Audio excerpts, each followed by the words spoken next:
Ola, que tal? Saúdos, moi boas tardes. A frota galega sufrirá un recorte do 70% na cota da xarda e do 40% na do lirio. Os ministros de Pesca da Unión Europea pecharon esta madrugada o acordo e agora os estados deben negociar a repartición de cotas. Cúmprese así os peores escenarios para a nosa frota. A Comisión mantén este recorte por recomendación dos científicos para que se recupere a pesqueira. A conselleira do Mar, Marta Villaverde, valorou o acordo como decepcionante. O que podemos ver hasta agora son datos pois nada satisfactorios, pero estaremos expectantes a ver se hai algún tipo de mecanismos que podamos desde Galicia axudar ao sector a aumentar esas cantidades, esas posibilidades de pesca.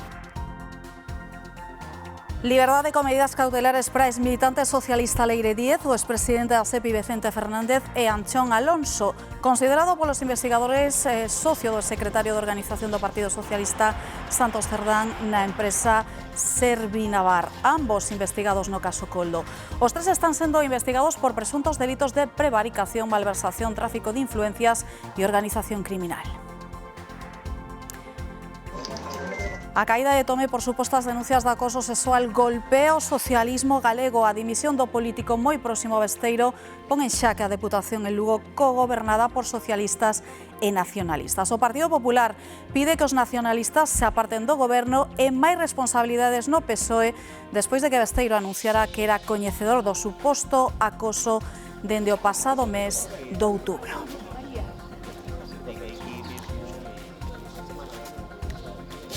Drama esta noite no concello ourensán de Xunqueira de Espadanedo. Unha vivenda ardeu por completo, aínda que non houbo que lamentar danos persoais. O lume destruiu esta pequena vivenda e danou as lindeiras, aínda que unha delas estaba abandonada. Na outra derrubouse parcialmente o teito.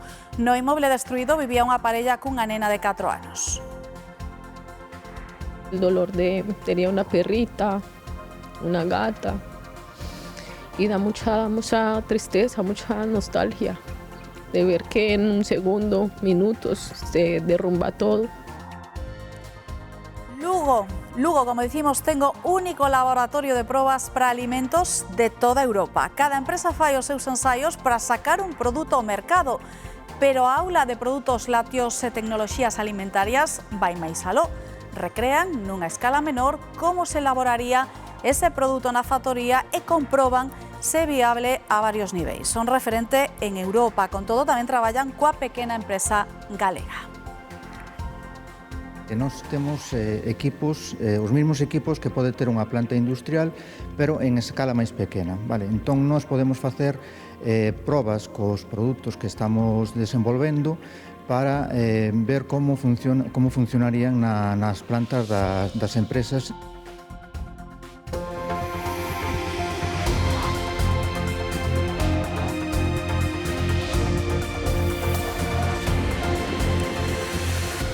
Como lles contamos, o acordo de pesca da Unión Europea que acadaron esta madrugada en Bruxelas marca un escenario moi complicado para o sector galego, con recortes do 70% na cota da xarda ou do 40% na do lirio. María Calvo. Si, non son boas novas dende aquí dende Bruxelas para a nosa frota, especialmente pola situación na que queda a xarda, que mantén o recorte do 70% proposto inicialmente pola Comisión, malia que será provisional durante os 6 primeiros meses do ano que ven, do 2026, permitindo o 90% de capturas dese 30% que queda.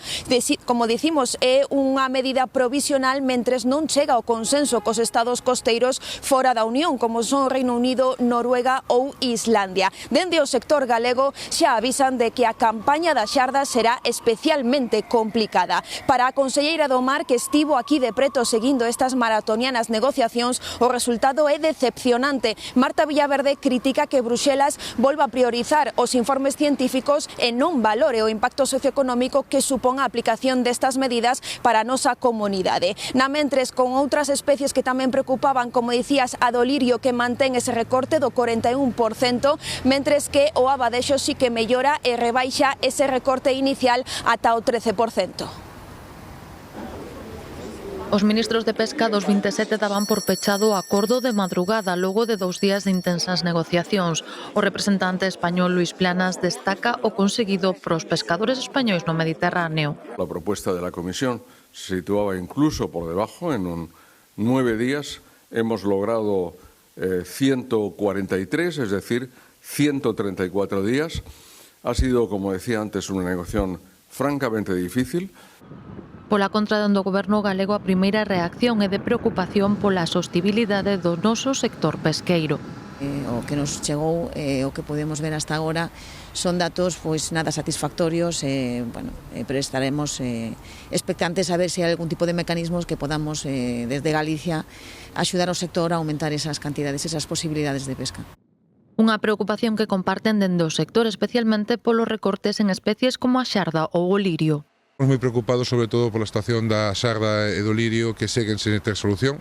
Levamos 5 anos con cuotas provisionais, con ningún acordo cos países do norte e esta vez ademais acompanados dun recorte do 70% na xarda e un 40% no lirio. 20.000 kilos de xarda por barco é pouco menos que unha limosna, pescando nun solo lanza, entonces vai ser moi difícil, sobre todo para circo e para arrastre vai ser un ano moi complicado.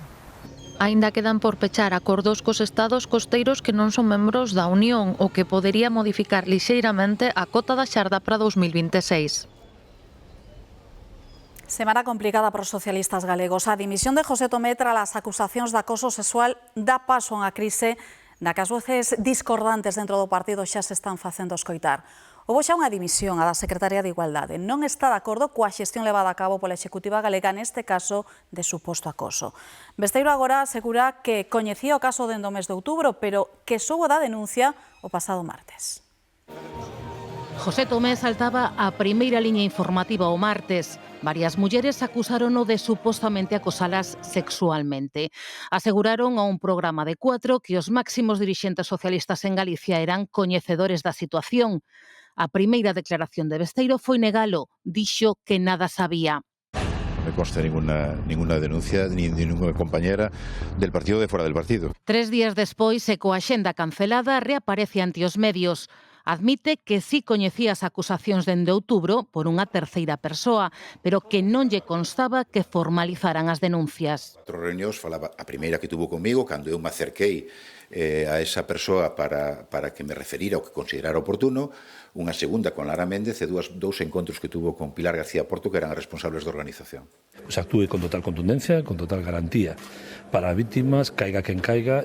Tomé renuncia á militancia, a controlar o partido na provincia de Lugo e a presidencia da Deputación, pero mantén a alcaldía de Monforte de Lemos e a súa acta como deputado provincial. Obriga así o PSDG a contar co seu voto se quere conservar o organismo gobernado por socialistas e nacionalistas. Tomé queda coa chave na Deputación de Lugo co seu voto como non adscrito. Deixar todas as súas responsabilidades. Isto implica deixar as actas e, desde logo, creemos que o que debería de facer. O BNG terá que aclarar se manteñen ou non no goberno provincial co PSOE e con Tomé como non adscrito. Terían que votar xuntos. Os populares acusan os socialistas de mentir e instan os nacionalistas a que abandonen o goberno da Deputación de Lugo. O BNG ten que decir alto e claro se está ao lado das víctimas ou se vai a seguir sostendo cos seus 3 votos, directa ou indirectamente, permitindo un goberno que vai a estar condicionado por unha persoa apartada polo Partido Socialista por un presunto acoso sexual. Tormenta política en Galicia que deixa os socialistas de Lugo en mans dunha xestora e con voces críticas dentro do partido pola xestión levada a cabo pola Executiva, neste caso de suposto acoso. Polo momento, unha dimisión, a da secretaria de Igualdade do PSOE galego, Silvia Fraga. O BNG celebra este mediodía en Santiago o 20 aniversario do goberno bipartito da Xunta. Máis de 80 persoas relacionadas coa formación nacionalista participan nun acto non que interveñen o que fora vicepresidente daquele executivo, Anxo Quintana, e os conselleiros Fernando Blanco, Alfredo Suárez Canal e Teresa Táboas, entre outros. Non asistiu a voceira nacional, Ana Pontón, pero si outros responsables do partido como Monse Prado e altos cargos e persoal asesor daquel goberno. Cunha comida conmemoran os 20 anos da súa chegada á Xunta no ano 2005. Ademais de reencontrarense, o acto pretende servir tamén para reivindicar o legado do último goberno de esquerdas en Galicia. En a política nacional, os socialistas tentan gañar tempo ante os casos de corrupción e suposto acoso sexual. O último alcalde de Almufases, en Valencia, que esta mañá deixou os seus cargos orgánicos e solicitou a suspensión de militancia. Distintos medios coinciden en que Pedro Sánchez tenta calmar os ánimos internos ata que se relaxe a situación. En Sumar cuestionan esa inacción e desde o Partido Popular Núñez Feijóo di que o PSOE é un partido dexenerado con moitos golfos e reclama eleccións. A estrategia de Pedro Sánchez pasa por aguantar ata que escampe esta converxencia de casos de corrupción e de presunto acoso sexual. Niso coinciden hoxe distintos medios desde El País a ABC. O PSOE vive unha situación crítica e a receita pasaría por chegar á pausa do Nadal e confiar nun reseteo da situación. Unha das últimas investigacións da UCO centrase en Correos, empresa pública dirixida polo xefe de gabinete de Sánchez, Juan Manuel Serrano, que empregou a Leire 10 con cargo directivo. O foco estaría en dous contratos, un coa matriz da Europa e outro cunha empresa da trama Coldo. De todas formas, Serrano non está investigado formalmente. Neste contexto, os socios de goberno de Sumar pregúntanse que propón o PSOE despois de negarse a unha remodelación profunda do Executivo. Creo que esa negativa significa que no se está calibrando la gravedad de lo que está ocurriendo en estas últimas horas en España y la indignación que corre por las calles con los casos de corrupción y los casos de presunto acoso sexual. O líder do PP desde a campaña electoral extremeña asegurou que o PSOE é un partido dexenerado arredor de Sánchez. No son 3 golfos, no son 4, no son 10, no son 20, eran todos sus colaboradores. Ascendieron todos en Ferraz y en Moncloa y llegaron a vicepresidencias, a ministerios, a organismos claves del Estado. La corrupción y el machismo son estructurales en este Partido Socialista y en este gobierno. ¡Estructurales! Insistiu Feijóo en que o PSOE buscou a impunidade cos ataques a xuíces, a UCO, a oposición e aos medios de comunicación que contaban a verdade. Precisamente o xuíz da Audiencia Nacional, Antonio Piña, interrogou este sábado a Leire 10 e outros 2 implicados nos supostos casos de corrupción que afectan a contornado Partido Socialista. Os 3 saíron en liberdade, aínda que con medidas cautelares non poden sair de España. Os 3 investigados son Leire 10, exmilitante socialista, o expresidente da SEPI, Vicente Fernández, e Anchón Alonso, socio do secretario de Organización Socialista Santos Cerdán na empresa Servinavar. O magistrado investiga os polos presuntos delitos de prevaricación, malversación, tráfico de influencias e organización criminal. A ministra de Defensa pediu tolerancia cero co machismo e coa corrupción. Margarita Robles fixo estas declaracións antes de participar na xornada de portas abertas coa que o Congreso celebra o aniversario número 47 da Constitución. A responsable de Defensa pediu no Congreso tolerancia cero contra o machismo en xeral e contra os posibles abusos en particular. Margarita Robles engadiu que lamentacións como as da vicepresidenta Yolanda Díaz non teñen sentido agora mesmo e que hai moito que traballar para erradicar a corrupción e os corruptos. Tolerancia cero contra la corrupción, apoyar al máximo la justicia para que la justicia dilucide responsabilidades. No queremos corruptos, no queremos machistas, pero al mismo tiempo los ciudadanos nos piden que trabajemos y trabajemos. Así que el que lo haya hecho, que la pague. En o exterior, o caso Epstein segue dando que falar. Apareceron 19 novas fotografías nas que se ve acompañado de rostros ben coñecidos. Aparecen Trump, Clinton, Bill Gates, o director de cine Woody Allen e Steve Bannon. Nas imaxes vese ademais un sobre de preservativos coa cara do presidente estadounidense. Xentes do poder que alternan co millonario pedófilo que se quitou a vida en prisión e que orquestrou unha trama para manter relacións sexuais con menores durante anos. Os documentos están sendo analizados por un comité de supervisión do goberno tras a presión exercida polos congresistas demócratas. Trump asegura que todo é un engano e di que non hai ningunha irregularidade nas fotografías amosadas. Carlos III de Inglaterra anuncia unha recuperación total do seu cancro, pero non unha recuperación total, pero sí unha melloría importante. Así que a partir do ano que ven vai reducir o tratamento. Os seus médicos aconsellaronlle pasar a unha fase de seguimento e vixilancia. Pasaron 2 anos desde que Carlos III anunciara que padecía cancro. Estivo 3 meses retirado case por completo da vida pública, pero en abril deste ano xo empezamos a ver en varios actos públicos. O rei fixo fincapé na importancia dun diagnóstico precoz e dos avances médicos para superar esta enfermidade. O prezo dos alugueiros segue en aumento. En Galicia no último ano subiron case un 30%. Para que se fagan unha idea, un piso de 80 metros custa de media 550 euros ao mes. En España a media é moito superior, uns 1.120 euros. Son datos que recolle o informe elaborado polo portal inmobiliario pisos.com. 1.250 euros mensuais por un piso de 2 dormitorios e menos de 60 metros cadrados na Coruña. Malia o prezo, anuncios como este son efémeros nun mercado sometido a unha tensión inédita. Moitas veces temos que desconectar o anuncio para poder atender a xente que nos demanda, porque se o deixamos moito tempo non podemos atender a todo o mundo xa, porque é imposible, xa perdemos chamadas, perdemos correos, perdemos todo. É a realidade das cidades galegas, nomeadamente da Coruña e de Vigo. En Galicia, o prezo da vivenda en arrendo aumentou case un 30% nos últimos 12 meses, 11 puntos máis que a media estatal, malia que Ourense é a provincia máis barata de toda España. A oferta non acompaña a demanda. Os profesionais do sector inmobiliario animan os propietarios a confiar na opción do alugueiro tradicional. Nós temos recursos, temos experiencia e temos o mellor outras bases que nos facilitan un pouco, bueno, pois seleccionar e ver un pouco pois o perfil da persoa que ven e darlle tamén esa seguridade ao propietario. Temos ao redor de 500.000 de pisos baleiros e unha oferta crecente de alugueiros turísticos. Rentabilidade moito maior, descubren o nicho de mercado, dispárase e se retiran moitos pisos de alquiler tradicional para este mercado, non? Claro, eso descompensou o mercado e cando empezamos a ter problemas con respecto á oferta e á demanda. Iniciativas como o programa Fogar Vivo, impulsado pola Xunta, procura mobilizar as vivendas desocupadas e facilitar o acceso da mocidade a un alugueiro. Os que non se adiantaron para mercar con intención de conxelar produtos no Nadal teñen cada vez menos tempo para conseguir produtos a un custo razonable. En principio, o marisco empeza a subir e as centolas e as ameixas están centrando todos estes incrementos. O prezo da carne, de momento, mantense. Demetrio Morenza. Sí, nunha praza de abastos como esta aquí na da Coruña na que nos atopamos, que agora toca pechar despois dunha xornada na que sí nos atopamos bastantes persoas que xa compran esos produtos para as datas de Nadal, marisco, para conxelalo.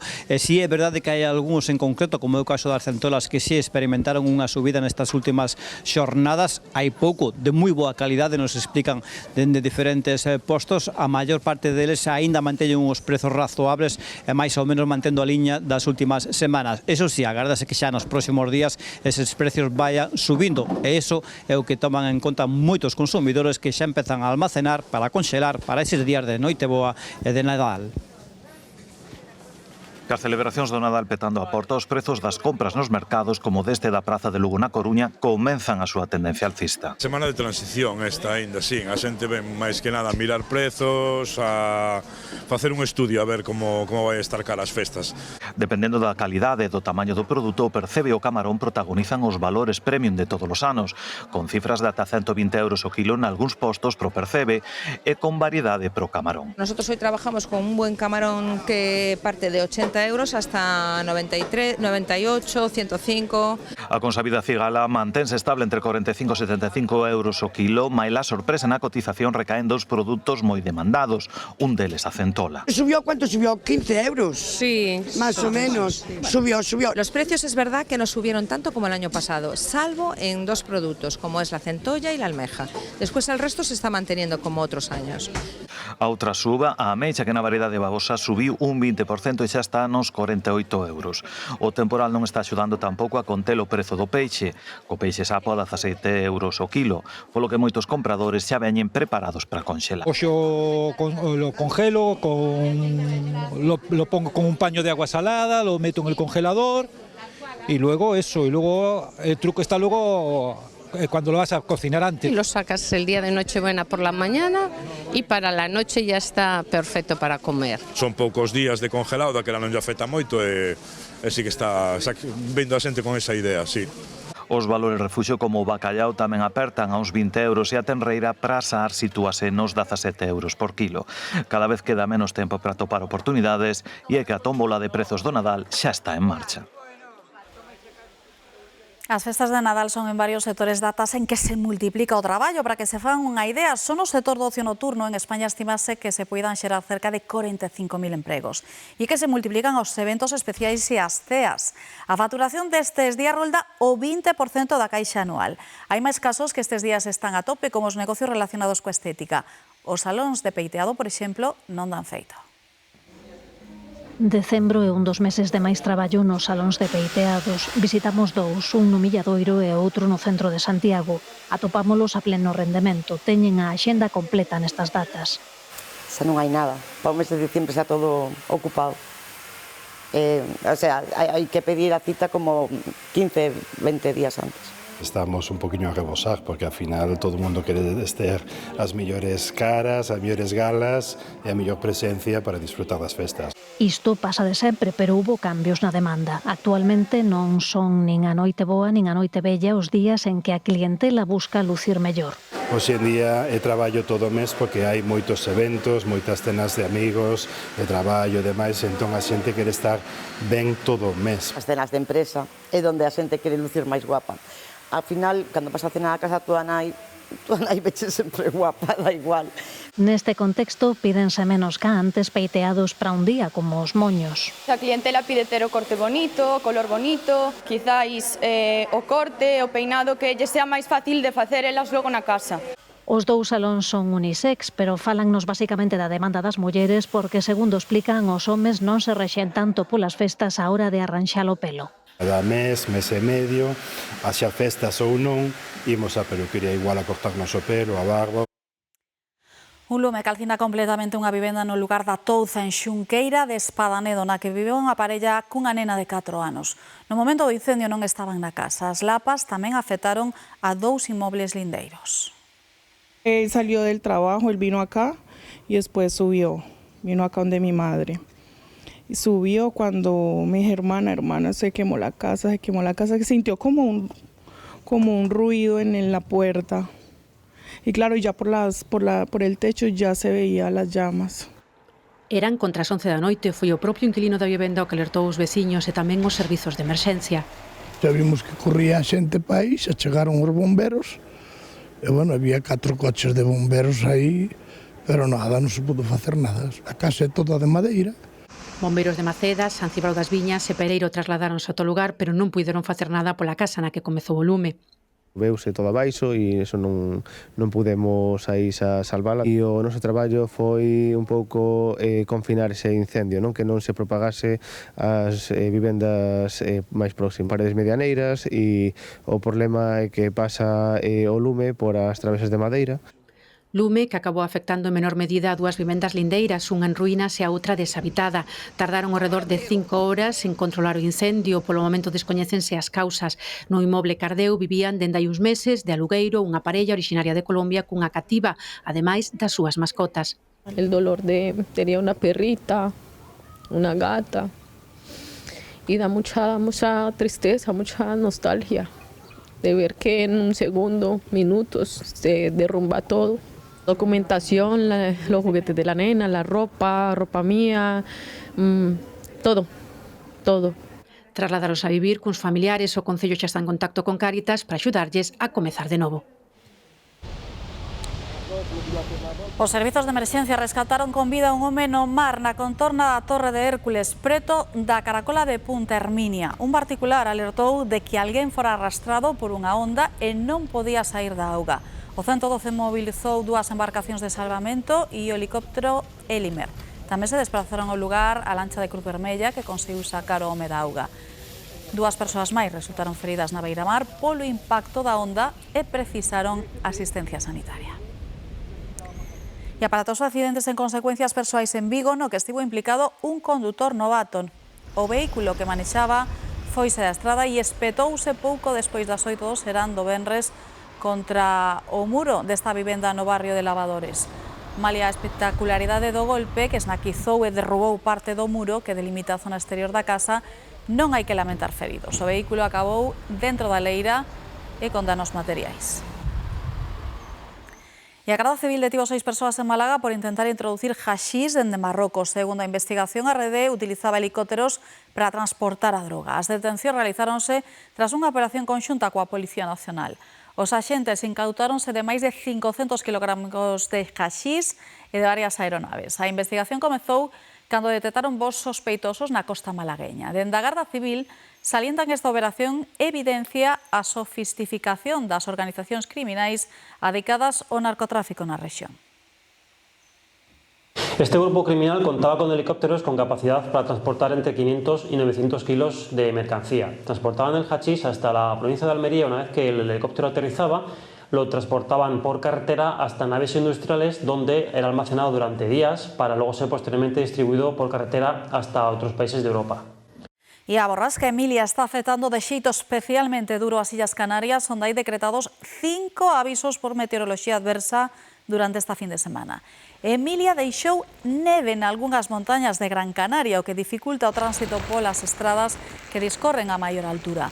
A máis das nevadas ocasionais, a borrasca tamén está ocasionando fortes chuvias, tormentas eléctricas e sarabia en amplas zonas de Gran Canaria, Lanzarote e Fuerteventura. Aínda que o peor agardase para as próximas horas, o mal tempo xa provocou máis de 200 incidencias nas Canarias. E a expansión dunha nova variante da gripe ten o sistema de saúde británico nunha situación límite con récord de hospitalizacións e contaxios descontrolados. A vaga é tan intensa que varias escolas tiveron que pechar e estánse a retomar os protocolos da COVID para frear os contaxios. María Sabarís. Reino Unido está a ser o país máis afectado por esta nova mutación do virus da gripe, coñecido como supergripe pola súa alta capacidade de contagio. A situación é tan preocupante que as autoridades obrigaron a reincorporar nas escolas os protocolos COVID e a recomendar o uso da máscara nos espazos públicos. E todo porque esta semana os ingresos bateron números récord e son xa case o dobre que o ano pasado nestas datas. Pero os expertos advirten de que o peor pode estar por chegar e que se poderían alcanzar as 8.000 hospitalizacións diarias, o que deixaría ao sistema completamente colapsado. As autoridades urxen a nenos e persoas vulnerables a vacinarse o antes posible. Non é agradable a estancia no hospital e menos nestas datas tan sinaladas. A rondalla da parroquia de Chaín, en Gondomar, contribúe a facer máis levado o ingreso levando a súa música ata o centro sanitario, unha iniciativa solidaria que repiten dende hai 7 anos e que recibe o aplauso de doentes e tamén de profesionais. Se por prescripción médica o público non pode desplazarse para ver actuar a rondalla, non hai problema, porque a rondalla inteira vai ata o hospital. Deste xeito, estar enfermo non lles impide disfrutar dunha tradición tan propia do Nadal. Entonces foi un poquinho para alegrarlle un ratiño, porque non é moito tempo. Tampouco poden disfrutar o 100% porque están dentro e as ventanas non se poden abrir todo o que quixeran. Pero a idea foi esa, foi traer un pouquiño de Nadal ao hospital. A través das ventás, na maioría dos casos, aínda que hai alguén que si pode saír e escoitar a música máis de preto, a presenza da rondalla anima a estancia hospitalaria a doentes e profesionais. Axudan a que a estancia nos hospitales sea un pouco máis levadeira dentro de que a nadie lle apetece estar dentro dun hospital. Nin familiares, nin os pacientes. Pero bueno, axudan un pouquiño a romper a rutina. 94 membros integran este ano a rondalla da parroquia de Chaín, que fai xa 43 anos de existencia. Cada tempada amplían repertorio e suman novos componentes. Nestes momentos contamos con 9 músicos profesionais que son os que nos aportan a parte melódica do repertorio que vamos a tocar, e despois os 80 restantes componentes que da rondalla pois son xente, veciños, veciñas que sin formación musical veñan a pasar un bo rato agradable, a tocar instrumentos de pequena percusión, incluso moitos instrumentos son instrumentos rudimentarios feitos para esta formación, e un poquinho que facemos é instrumentar o repertorio que propoñemos para cada tempada. Dende o ano 2018 manteñen o compromiso de alegrar cos seus sons e a súa animosa marcha a estadía dos ingresados no Álvaro Cunqueiro, terapia musical para complementar o tratamento. Esta mañá entregáronse na estrada as medallas ao mérito de Protección Civil. O presidente da Xunta destacou a solidariedade e o compromiso de todas as agrupacións. Alfonso Rueda asegurou que o investimento en emerxencias é necesario aínda que o seu rendemento non se perciba de maneira inmediata. Neste sentido, destacou que a Xunta investiu nos últimos 10 anos máis de 30 millóns de euros nos servizos de emerxencia de Galicia. Rueda agradeceu a todos os efectivos o seu traballo, destacando a axuda na vaga de lumes deste verán ou na Dina de Valencia. Apostar polas emerxencias, por aquelo que aparentemente non se aprecia porque non se necesita, e o día que se necesita máis que ninguna outra cousa, a veces non é fácil nin é sinxelo, porque supón investimento continuado en mellora, en formación, en equipamento. E é rendible, claro que é rendible, porque o día que fai falta, se non o tes, arrepínteste toda a vida. En Lugo, unha planta piloto única en Europa que ofrece innovación e solucións para o sector alimentario. Ali está a aula de produtos lácteos e tecnoloxías alimentarias. As instalacións da aula de produtos lácteos fana única en Europa. Trátase dunha plataforma tecnolóxica da USC onde fan investigación aplicada colaborando directamente con empresas do sector alimentario. Principalmente no desenvolvemento de produtos que queren sacar ao mercado. Tamén colaboramos en mellorar tanto produtos ou procesos que xa teñen no mercado e teñen algún problema. E tamén valorizando subprodutos, por exemplo, como podría ser, por exemplo, o solo de queixería. Manuel e Paz son dúas das 14 persoas que traballan nesta planta piloto escalable. Nós temos equipos, os mesmos equipos que pode ter unha planta industrial, pero en escala máis pequena. Entón, nós podemos facer probas cos produtos que estamos desenvolvendo para ver como funcionarían nas plantas das empresas. Calquera dos produtos que hai no supermercado ten detrás un traballo deste tipo. Desenvolvense moitos produtos para xeriátricos, para alimentacións hospitalarias, xente que o mellor prefire tomar un produto que teña menos sal. Entón, nós o desenvolvemos, pero despois hai que controlar que o produto realmente cumpla con eses obxectivos e que ademais seña ben valorado por parte do consumidor. Na planta abárcase o ciclo completo de investigación e control dos alimentos. Ao cliente que contacta con nós non lle damos só o resultado analítico, sino que lle podemos dar un pouco a solución que pode seguir. A aula é un referente para as empresas de dentro e fora de Europa, pero o seu obxectivo é que tamén as pequenas empresas locais poidan acceder aos seus servizos, pro que sería necesaria unha maior implicación das administracións. No Concello da Estrada pódense admirar uns 60 vehículos clásicos a maiores dos que participan na concentración dun deses modelos que marcaron unha época, o SEAT 127. Andrea Otero. Sí, precisamente unha das cousas que máis chama a atención hoxe aquí na Estrada é esa colección de SEAT 127, un coche mítico que motorizou a España dos anos 70 e ademais podemos atopar todo tipo de vehículos clásicos e históricos de todas as épocas e tamén hai un espazo reservado para os recambios. Pero aquí hoxe na Estrada non só hai vehículos, tamén temos unha feira de antigüedades que este ano inclúe como novidade xoguetes de coleccionismo como Legos ou Playmobil, entre outras moitas cousas. Como dicimos, toda esta fin de semana podemos visitar este evento que se celebra dende as 11 da mañá ata as 8 da tarde.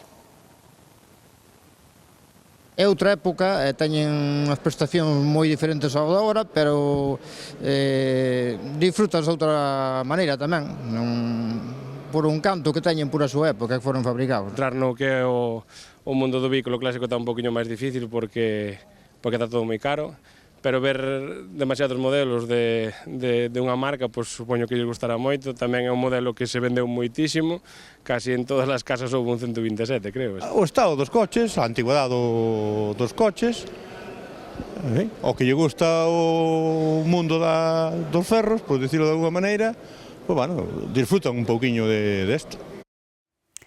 Hoxe inaugurouse o Centro da Cultura Gastronómica das Rías Baixas no rehabilitado Pazo de Quintáns, en Sanxenxo. Alfonso Rueda dixo que a Xunta seguirá apoiando iniciativas como esta que contribúen a diversificar e desestacionalizar o turismo. O Goberno galego investiu neste proxecto preto de 30 millóns de euros a través do Plan Territorio do Litoral. Rueda asegurou que Galicia se está consolidando como un dos grandes destinos gastronómicos. A nosa comunidade recibiu ata o mes de outubro máis de 6,5 millóns de viaxeiros. Sanxenxo, as Rías Baixas, é a perfecta mostra desa Galicia que hai que vender fora, desa Galicia calidade que, como digo, necesita mostras reais, que a xente vexa, perciba, crea e conte. E por se non teñen plan para esta madrugada, apunten. Esta noite será o mellor momento para gozar da chuvia de estrelas das Xemínidas, en que se poden observar ata 150 meteoros por hora. Os que queiran gozar do último evento astronómico do ano están de parabéns. Os ceos despexados van permitir apreciar as Xemínidas en todo o seu esplendor. Iso sí, compre preparar algunha bebida quente, un bo abrigo e buscar unha zona sen iluminación artificial. Sí que nos tenemos que ir a zonas rurales, un poquito hacia el exterior, para tener cielo oscuro. Muy recomendable, por favor, llevarse mucha ropa de abrigo porque estamos en diciembre, llevarse una tumbona, llevarse una esterita, pero lo mejor es una tumbona, algo que no estemos directamente en contacto con el suelo. Llevarse comida, agua, una mantita y una noche de 10 garantizada. Malia que coñecemos mellor a chuvia de estrelas das Perseidas no verán, este fenómeno ofrece moitos máis meteoros, máis brillantes e máis lentos. Porque son un pouco máis lentas, máis densas, máis brillantes. Tiene diferencia con otras y también una diferencia importante es la cantidad de meteoros por hora. Es bastante numerosa. Este año está unos 120, 140 por hora. Segundo os expertos, o mellor momento para observar a Xemínidas será esta madrugada antes de que saia a lúa, entre a 1 e as 3. O fenómeno coincide este ano con lúa minguante, un ceo escuro en que van destacar como nunca os pequenos fragmentos que se desprenden do asteroide Faetón. E un ano máis, o piloto compostelán de coches de competición de montaña, Luis Penido, certifica o seu compromiso co medio natural na Alameda de Santiago de Compostela. Co seu equipo e con veciños da cidade, o campeón de Europa de Montaña 2025 plantou este sábado outras 150 árbores autóctonas galegas. É o terceiro ano consecutivo desta acción co obxectivo do equipo de lograr a pegada de carbono cero derivada das súas participacións deportivas por toda Europa. Con esta iniciativa xa son máis de 300 as árbores plantadas por Penido e o seu equipo nos últimos anos nesta Alameda. E o Hospital de Ourense volve felicitar o Nadal con música. A enfermeira Maite López interpreta o que define como panxoliña sanitaria no vídeo en que participan tamén persoal do hospital e mesmo pacientes. A ritmo de rock ofrécenos un percorrido moi animado polos corredores do hospital.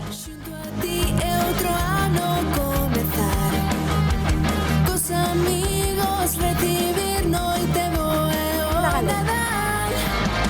Estas datas son tan especiais para mí que non as podo imaginar.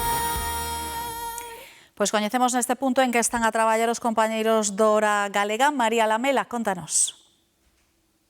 Moi boas, pois hoxe en Hora Galega falaremos, atención, de infidelidades, porque resulta que Galicia é unha das comunidades autónomas onde máis rupturas se rexistran entre os maiores de 50 anos. E din os abogados que un dos motivos máis recurrentes son precisamente as infidelidades. Pois atención, porque estaremos en directo falando con un detective privado que nos dirá as claves, por así decirlo, para detectar se levamos a cornamenta incorporada, a que sinais temos que facerlle caso, que sinais temos que atender e cal é o perfil de maior infiel. E xa que estamos, pois dirános se somos máis infieles as mulleres ou os homes. Todo isto a partir das 4 da tarde aquí, en Hora Galega. Agardamos vos. Pois imos agora coa información deportiva e nova xornada de Liga, Irene. Sí, deixando atrás a derrota na competición europea, o Celta retoma a Liga. Mañá xoga contra o Atleti de Bilbao ás 4:15. Uns minutos e escoitamos a Claudio Giralde.